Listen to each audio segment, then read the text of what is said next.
Շատ անգամ, երբ որ Հայաստանի դեսանգյունեն գտիդվի սպիրկը, գթերակնահատվի սպիրկի փորձառությունը այս ուղղությամբ, որ սպիրկը 91 թվականին գոյություն չունեց, այսինքն մեջտեղ չեկավ, սպիրկը գոյություն ուներ, շատ ավելի երկար ժամանակի վրա գոյություն ունեցած է։ Ուրեմն այստեղ նաև այդ բանը կար հարմարվելու, մեկ կողմեն սպիրկը պետք էր հարմարել Հայաստանի անկախացման իրականության։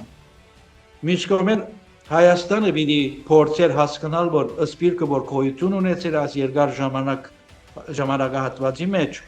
ինչպես ընկալել։ Եվ ուրեմն միշտ այս բայկարը կամ այս վեճերը կամ անհասկացողությունները 30 տարի կարծեմ որ դեղի ունեցան։